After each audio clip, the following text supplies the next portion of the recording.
What if a girl vanished without a trace, leaving behind only a strange metal feather and a sketchbook full of cosmic symbols?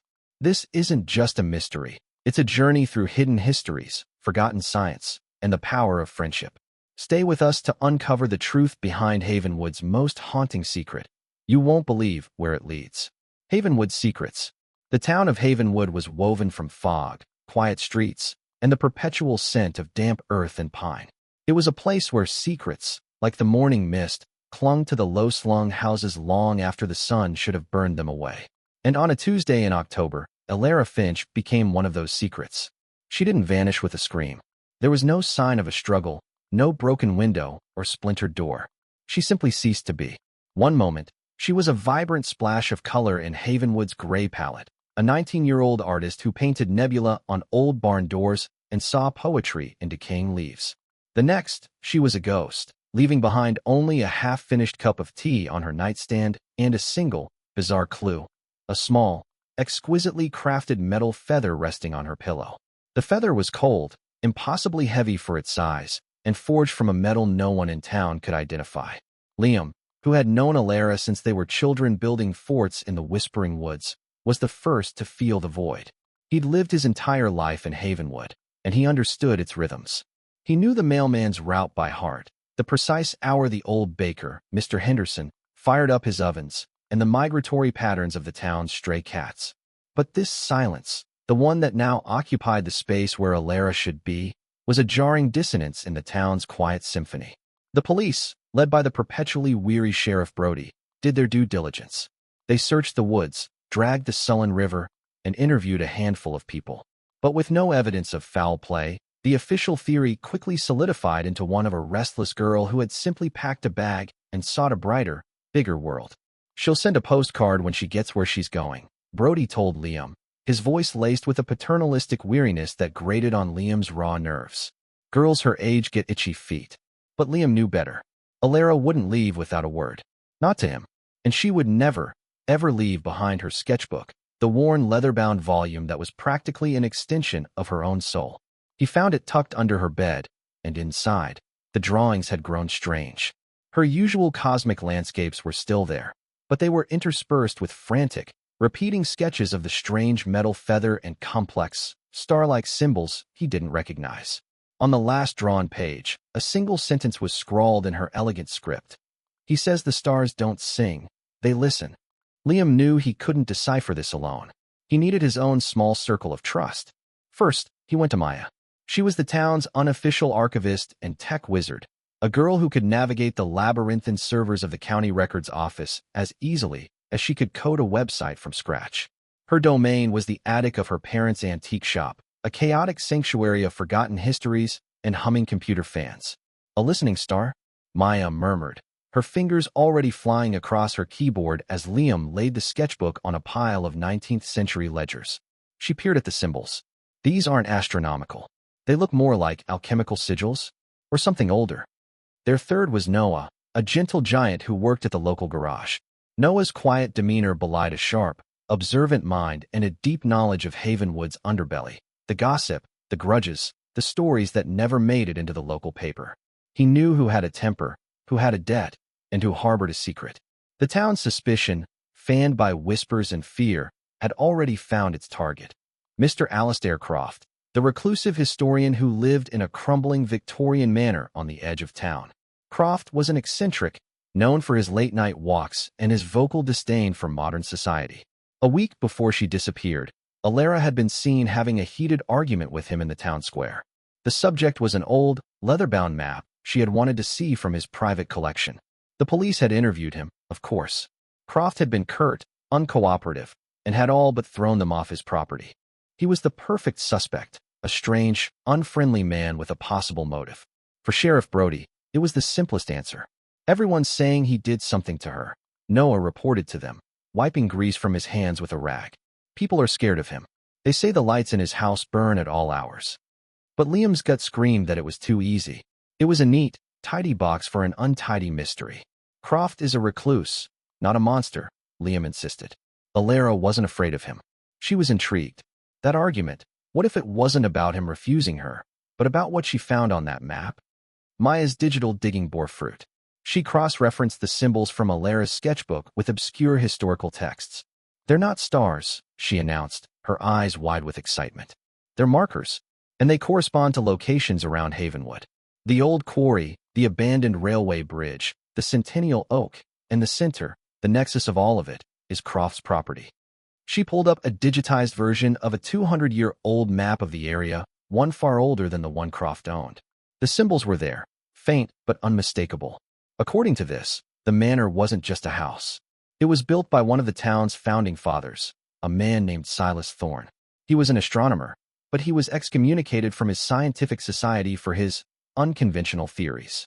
He believed that certain geographic points, when aligned with specific celestial bodies, created a sort of resonance. A channel. A channel for what?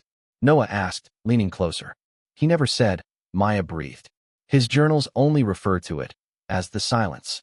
The pieces began to click into a strange, unsettling mosaic. The listening stars, the symbols, the historian's manner at the center of it all. They decided to do what the police wouldn't. Talk to Alastair Croft. Getting to him wasn't easy. A high, wrought iron fence surrounded his property, and a dozen no trespassing signs served as modern gargoyles. But Noah, who had once fixed Croft's ancient generator, knew of a loose section of fence behind a thicket of overgrown rhododendrons. Under the cloak of a moonless night, they slipped onto the grounds. The house loomed before them, a dark silhouette with a single, butter-yellow light glowing in a high turret window. As they crept closer, they heard it, a low, humming sound. It wasn't a generator or any machine they could identify. It was a deep, resonant thrum that seemed to vibrate in their very bones. They found an unlocked door to a conservatory, the air thick with the smell of jasmine and decay. Moving through the silent, cavernous house was like walking through a sleeping mind. Books were stacked to the ceiling, artifacts from forgotten eras littered every surface, and dust motes danced like fairies in the slivers of moonlight. They followed the humming sound up a winding staircase to the turret. The door was slightly ajar. Peeking inside, Liam's heart hammered against his ribs. The room was a stunning, circular library. In the center, sitting in a high-backed chair and staring intently at a complex array of brass and copper machinery, was Alastair Croft. The machine was the source of the hum. It was a beautiful, intricate orrery, but instead of planets, it tracked the strange, star-like symbols from Alara's book. Croft didn't look like a villain. He looked exhausted, his face etched with worry. He wasn't holding Alara captive. He was looking for her. Liam took a breath and stepped into the room. "We know about Silas Thorne," he said, his voice steadier than he felt. Croft spun around, his eyes wide with alarm, not malice. He saw the three of them, young and determined, and something in his guarded expression seemed to crumble. "You're her friends," he whispered. He gestured to the machine. "This is Thorne's legacy. He wasn't just an astronomer. He was a theorist, a visionary. He believed that the universe wasn't empty space, but a fabric of cosmic energy. And he believed that here, in Havenwood, he had found a place where that fabric was thin, where one could listen." He explained that the machine was an acoustic resonator, designed to align with celestial events and capture what Thorne called the silence, not an absence of sound, but a sound so pure and fundamental that it was beneath the threshold of normal hearing. The metal feather wasn't a token. It was a key, a finely tuned resonant amplifier forged from a meteorite fragment Thorne had found. Alara discovered his work, Croft continued, his voice heavy with regret. "She was brilliant. She saw the patterns I had missed for decades. She believed Thorne's machine could do more than just listen. She thought you could step into the resonance, experience it." The argument in the square hadn't been an argument at all. It was Alara, alight with the fire of discovery, passionately pleading her case, while Croft, terrified of the unknown, urged caution. He had refused to help her, so she had decided to do it herself. "She learned how to operate the resonator," Croft said, pointing to a small, hidden panel in the wall. "She must have come here that night. She activated the sequence. But the energy required, it's immense. The system shorted out after she began. She's not gone. She's trapped." "Trapped where?" Maya asked, her voice trembling. "In the silence," Croft replied, his gaze distant. "In a state of pure resonance. A pocket dimension, if you will. The machine can't bring her back. The power source is depleted." He pointed to a massive, crystalline structure in the basement that was now dark and inert. "It needs a catalyst. A massive, instantaneous energy discharge to restart the sequence and open the channel again. For a moment, they stood in stunned silence. A pocket dimension? It sounded like pure science fiction. But the humming they'd felt, the impossibly heavy feather, Alera's disappearance. It was the only theory that fit the sheer strangeness of it all. A lightning strike, Noah said suddenly, his practical mind cutting through the fantastical explanation. My grandfather used to say this hill was a magnet for lightning. Croft nodded slowly. Thorne's journal mentions that possibility. But the odds of a strike hitting the house's original lightning rod are astronomical. Maya's eyes lit up. We don't need to wait for one. She turned to Noah. The high-voltage transformer at the garage, the big one for the industrial welders. Could you jury-rig it? Create a directed surge? It was a crazy, dangerous plan. It could get them killed or burn the house down. But it was the only plan they had. The next 24 hours were a blur of frantic activity. Noah borrowed the transformer and spools of heavy-gauge cable from the garage. Under Croft's terrified but hopeful supervision, they bypassed the manor's ancient wiring, running the cables directly from the crystalline power source in the basement up to the lightning rod atop the turret. Maya sat with Croft in the library, recalculating the resonator's alignment, her laptop glowing next to Thorne's centuries-old brass machine. Liam held the metal feather, the key, his mind focused on one thing, Alera. As a storm rolled in, a real, honest-to-God thunderstorm that seemed conjured by their sheer desperation, they were ready. Now, Croft yelled over the rising wind. From the breaker he'd set up on the lawn, Noah slammed his hand down, diverting the garage's full power into the heart of the house. The lights flickered, and a sound like a charging titan filled the air. In the turret, the aura spun to life, its symbols glowing with an intense blue light. The humming intensified, the air crackling with energy. Liam, standing at the control panel, placed the metal feather into a small indentation. The moment it clicked into place, the humming stopped, and in its place came a profound, deafening silence. It wasn't empty. It was full, a palpable presence that pressed in on them. A shimmering distortion appeared in the air in the center of the room, like heat haze on a summer road. And then, she stepped through. Alera stumbled forward, blinking as if waking from a long dream. She looked unharmed, just disoriented, her artist's smock looking clean and pressed. She saw Liam, Maya, and Noah, her friends, their faces pale with terror and relief.